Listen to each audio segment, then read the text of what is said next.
My friends, I want you to stop whatever you're doing right now and listen closely because what I'm about to share with you today could be one of the most important conversations we've had in a long time. If you are receiving Social Security, SSI, or SSDI benefits, or if someone you love depends on those monthly checks, then this video is for you.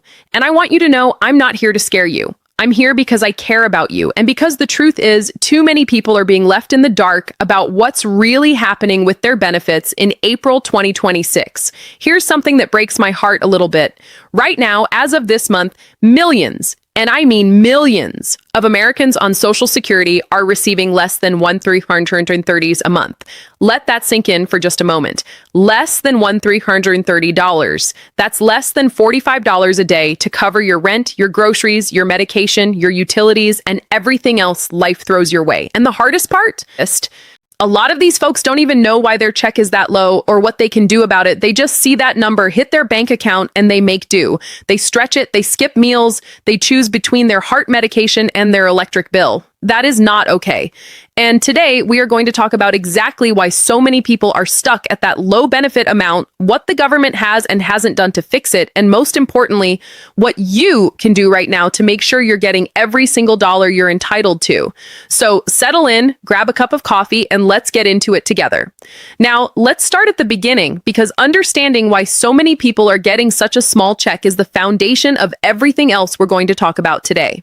The average Social Security retirement benefit as of April 2026 sits right around $1,907 a month, thanks to the 2.5% cost of living adjustment, the COLA, that went into effect back in January.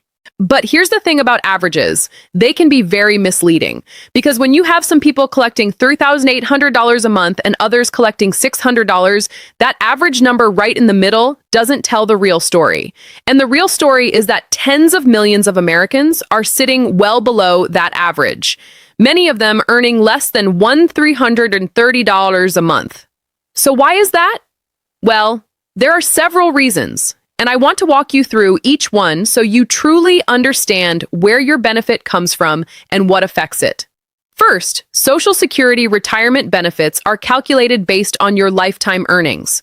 The SSA looks at your 35 highest earning years. If you spent years out of the workforce, maybe you were raising children, caring for an elderly parent, or you worked low-wage jobs your whole life, those years of lower income or zero income get factored into your benefit calculation and pull that number way down.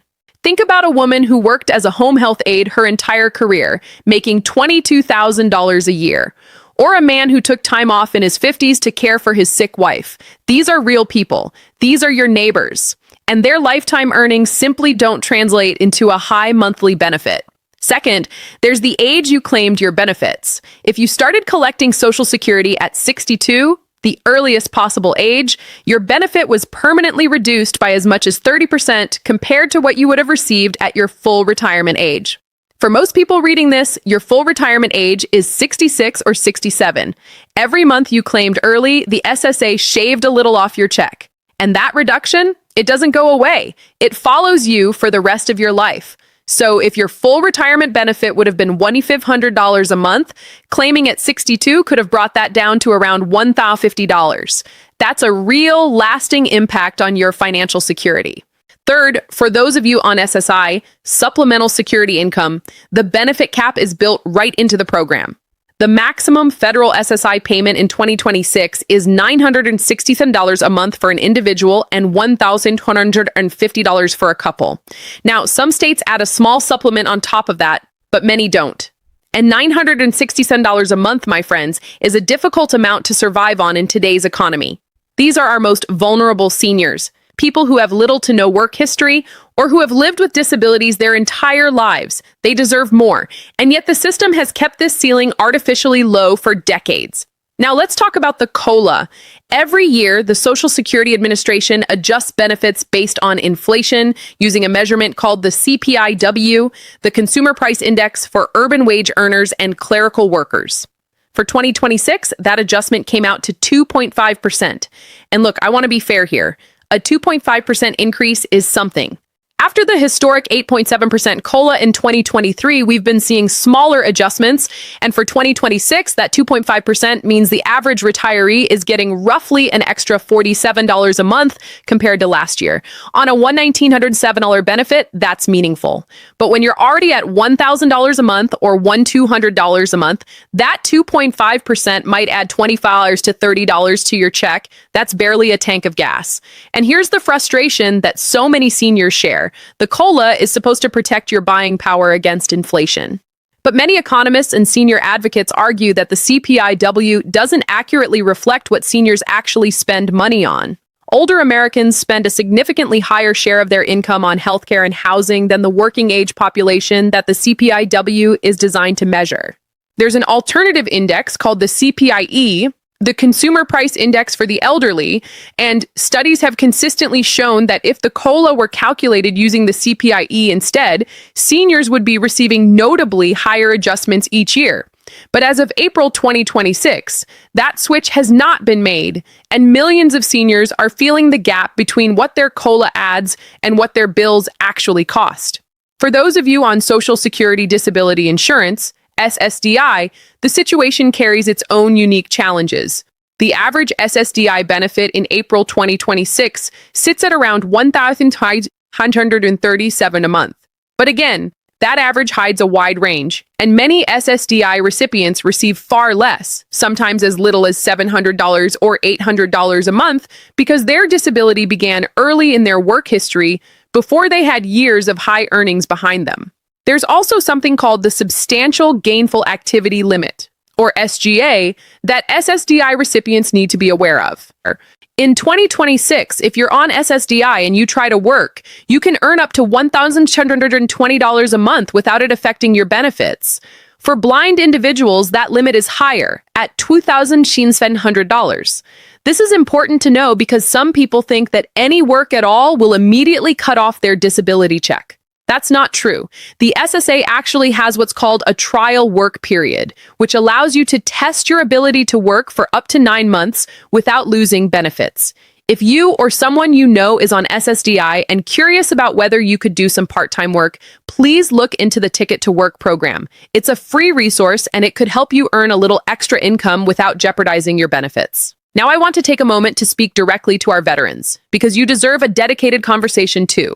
Veterans receiving VA disability compensation also received a 2.5% COLA adjustment at the start of 2026, in line with Social Security. For a veteran rated at 100% disability, that means a monthly payment of approximately $3,637 for a single veteran with no dependents, up from $3,645 in 2025. But here's something many veterans don't realize. If you're receiving both VA disability compensation and Social Security, or SSDI, you may be entitled to both payments simultaneously, and they do not reduce each other. That's a critically important distinction. Your VA check does not count as income that offsets your Social Security. These are two separate benefit systems, and you can, and should, receive both if you qualify for both. However, if you're on SSI, not Social Security Retirement or SSDI, your VA compensation can affect your SSI payment. VA compensation is generally counted as unearned income for SSI purposes, which can reduce or even eliminate your SSI benefit.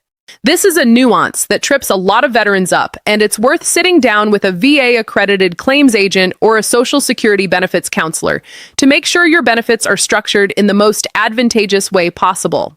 My friends, I have to bring up something that's been causing a tremendous amount of stress in the senior community, and that is the issue of overpayments and clawbacks. In recent years, the SSA has been sending out notices to beneficiaries saying that they were overpaid, sometimes by thousands of dollars, and that the agency intends to recover that money by reducing future checks, sometimes dramatically. Imagine being 72 years old, living on a fixed income, and receiving a letter saying the government wants $8,000 back. That is a nightmare scenario, and it has happened to real people. Some folks have had their entire monthly check withheld until the overpayment was recovered. Here's what you need to know.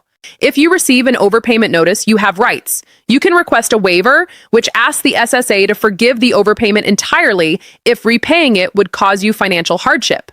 You can also request a reconsideration, which challenges whether the overpayment was your fault or even accurate.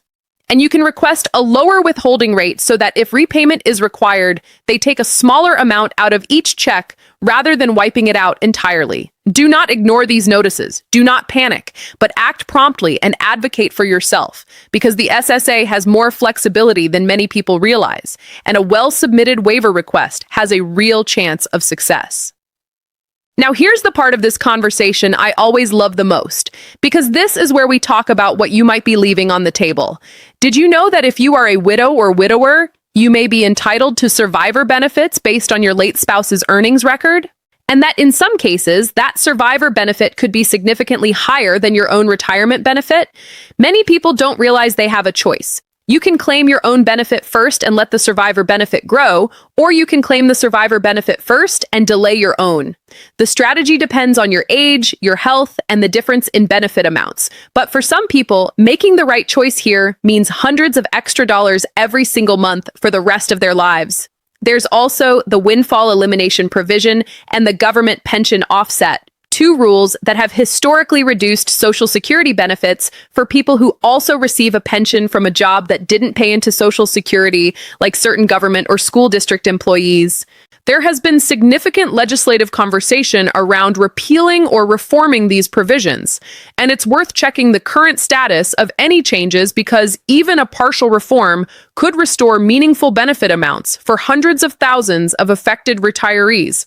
And finally, if you're between 62 and 70 and haven't yet claimed benefits, or if you claimed early and regret it, know this. If you're within 12 months of having first claimed, you can actually withdraw your application, repay what you received, and refile later at a higher rate. It's a rare option, but it exists. And for those of you who are past full retirement age and still working, every year you delay claiming up to age 70 adds roughly 8% to your eventual monthly benefit. That is a guaranteed, inflation-adjusted return that no investment on the market can promise you.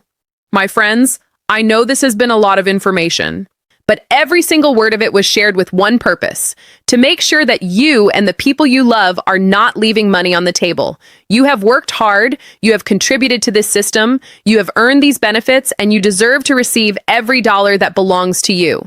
If your check is under $1,330 a month, I want you to know you are not alone, and there may be options available to you that nobody has told you about yet. A free visit to your local Social Security office, a call to 1-800-772-1213, or a consultation with a benefits counselor can open doors you didn't even know existed. Please share this video with someone who needs to hear it: a neighbor, a friend, a sibling. Because sometimes the most powerful thing we can do for each other is simply say, "Here, I found something that might help you." God bless you. Take care of yourselves, and I'll see you in the next one.